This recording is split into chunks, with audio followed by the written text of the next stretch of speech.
So the question today is, how can you get over your divorce faster? I'm going through a divorce, thankfully, pretty much towards right at the tail end of it. And it's not a divorce I wanted, but I didn't really have much of a choice in it. So what am I doing to get through it faster, to get over it faster, to get back to feeling normal inside? That's what we're talking about today. My name's Jeff Campbell from DivorcedParentsClub.com, and we're going to get into all sorts of questions today. We'll talk about whether or not you have kids and how it's going to affect them. We're going to talk about whether rebound relationships, whether that helps you get through it faster or whether it doesn't. And we'll talk about some actual positive steps at the very end of the video that you can implement today that will speed up the process of getting over your divorce. So how long does it actually take to get over a divorce? And on average, it takes about 2 years before you really feel normal again. It's been about 10 months in my case since my wife asked me for a divorce. The ink isn't dry yet on our divorce decree, so we're still technically married. But, I don't feel normal at all, feel far from normal. So 2 years, in theory, is about how long it's going to take. But how long you were married, whether you have kids, if there was an affair going on that led to the divorce, and how bitter and angry the actual divorce proceedings were, all of that is going to affect how long it takes you to get over it. In my case, I've tried to be very amicable and very agreeing with my soon-to-be ex-wife, with the idea in mind that, all right, we have 3 kids together. We're stuck together to each other for a long time. I don't want the divorce to be angry and bitter and, jaded, and for there to be a lot of backfighting and comments and just tension all the time. I don't want that. I have friends who have exes with relationships like that, and I don't want that. And so, I did a lot. I conceded a lot, probably more than I really needed to, in order to try and keep this amicable. And I believe that will actually help me get over things a little bit faster. So there are 5 stages that you're going to go through when you're hit with a divorce, especially a divorce you didn't want or didn't see coming, which was my case. So denial is the first stage. You're just, like, what do you mean you want a divorce? Like, I thought things were good. I can remember going through that stage 10 months ago. The next stage is angry. We're like, well, F you. What do you mean you want a divorce? How can you do this to me? And that, that outrage, and, you're feeling a lot of things. Some of it is just ego though. Like, when I look back on our marriage, it wasn't perfect. And there were a lot of times where I was like, why am I married to this person? And, and so part of the reasons that you want to hold on in the face of divorce is ego. And you don't want to hold on to a marriage that's not great just to satisfy that ego. So you don't want to do that. But that is the second stage of going through a divorce, is that anger stage. Then the next stage usually is begging and pleading. And in my case, I can't remember, that may have been number 2 for me, but where you're just like, you get needy and desperate, like, surely if I show them how heartbroken I am, they'll see the pain I'm in, and they'll want to stay with me. And that, for starters, that never works. That's not going to work. That is very unattractive behavior. It's just going to push them further away. So is the anger, though, for that matter, too. The denial is kind of indifferent, but anger and begging and pleading, all of that is just going to push them further out the door. The next stage that you're likely to go through is just where you're depressed. Maybe you don't feel like eating, you don't feel like socializing, you don't feel like doing any of the things that bring you joy. And in my case, I still feel that, but I'm fighting through that. I don't languish in that state. It's not really my nature to be a glass half empty kind of guy anyway. I'm usually pretty positive and optimistic, and I right away started to find some healthy coping mechanisms thanks to I had a meeting with a friend who's a former pastor of mine shortly after finding out about the divorce, and he gave me some great advice. And I'll go through that some in this video. I did cover it in a previous video as well. But that depression is definitely going to hit you, and you're just not going to feel like doing anything. And I want you to find a way to push past that, because finding healthy coping mechanisms and activities that kind of get you out of your room, get you out of your house, sunlight, fresh air, all of those good things. All of that is going to help you get through this faster. And then the final stage, the fifth stage of getting over your divorce, is just acceptance. And I think that's where I'm at now. But if I'm being honest, there are times where I feel all of those other things too. It's not like you just neatly go from one to the other. I feel all of those things, and my sleep patterns are still disrupted. I still wake up in the middle of the night virtually every night, feeling one of those sets of feelings about my soon-to-be ex-wife. And so that is normal and natural. And if you're struggling with sleep like I do, you may want to look into like some, things like melatonin or other things that kind of help you sleep. I'm not necessarily going to recommend like pharmaceuticals for that, but there are things you can do to help kind of keep your sleep optimized. And optimum sleep is going to help with your depression, help with your mood, energy levels, all of that good stuff. So the next question is, should you have a rebound relationship? And rebound relationships are actually really common. I have not had one, don't have any intention of having one. My soon-to-be ex-wife, though, dove into one. She claims about 6 weeks ago, although it's a guy she's known for years. So whether or not that's really true, I don't know. Not for me to say. Don't really care. But 93% of couples do have a rebound relationship.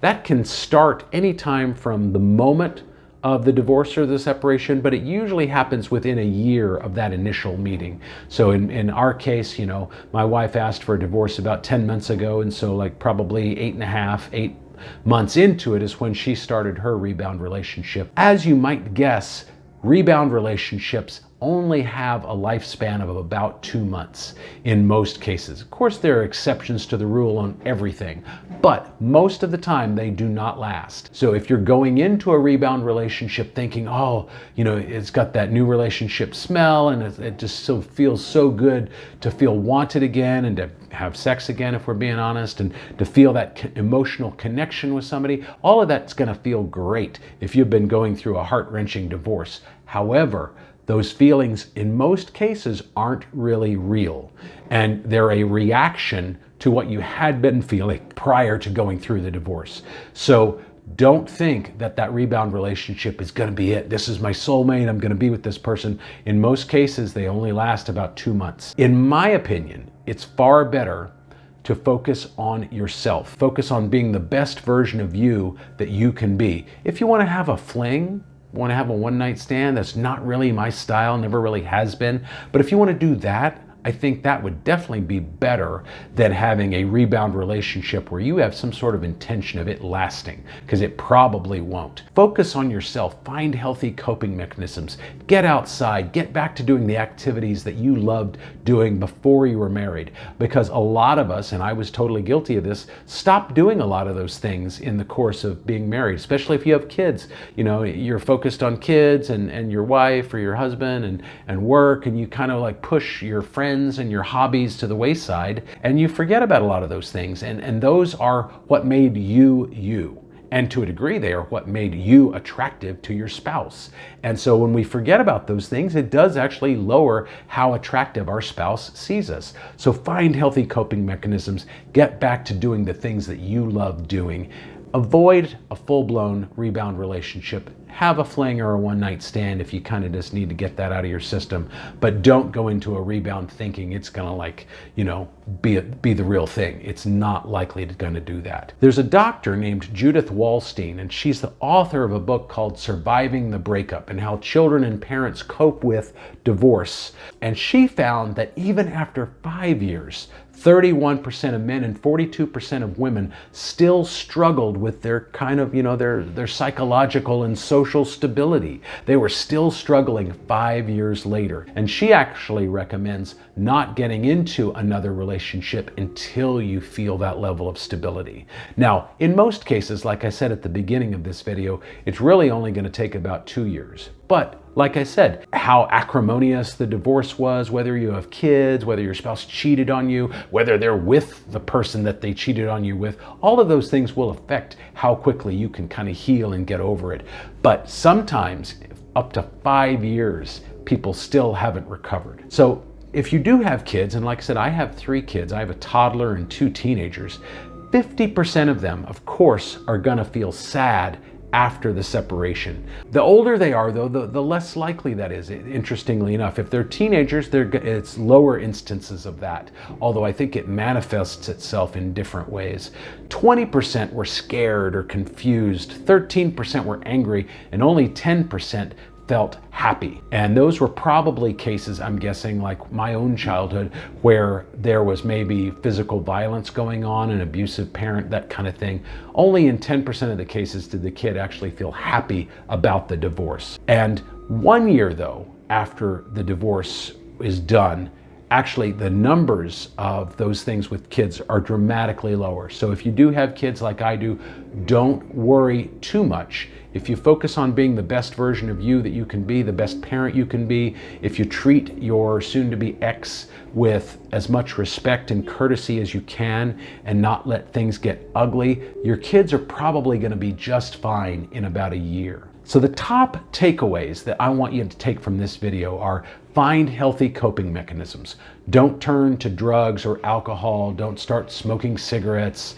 Don't start doing unhealthy things to numb the pain of what you're feeling. In order to heal this faster, you've got to go through those feelings. You don't want to bury them deep down inside. They're going to come out sooner or later. You may as well get that out of the way quickly. So don't numb the pain by using unhealthy coping mechanisms. Do find healthy coping mechanisms, hobbies that you used to enjoy, playing pool, bowling, golfing, whatever it is, hanging out with friends that maybe you've neglected for the last few years because you've been focused on your wife and kids. Get back to being you. Get back to doing the things that bring you joy. Get back in the gym if you've been neglecting that. That gets the endorphins going and will make you more physically attractive for the next person, but it's also going to make you feel better about yourself. And of course, get outside, do some walking every day, get some vitamin D from that sunshine. That's naturally going to brighten your mood as well. Don't have a rebound relationship. If you need to have a fling or a one-night stand, that kind of thing, just to get it out of your system, and just because you haven't had sex in months, I get it. I understand it. I've been there. I'm there right now. But don't have a rebound relationship where you have some sort of expectation of this being it. It's probably not going to last. The vast majority of them do not last longer than 2 months. And then lastly, focus on being the best version of you that you can be. In my case, I started meditating every day, started walking every day. I go to the gym. I got back into martial arts. I'm eating better. I'm doing intermittent fasting where I don't eat before noon. I dropped about 25 pounds and I want to lose about another 10.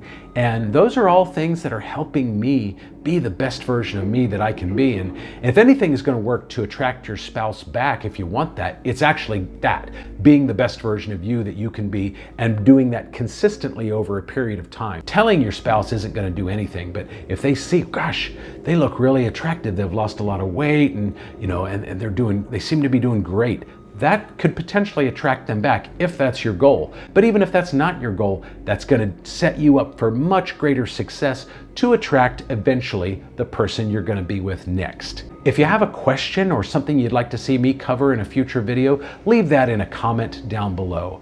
And of course, if you liked this video, if you got value out of it, do hit that like button and the subscribe button as well. That way you get notified of future videos that I put out. Thank you for being here.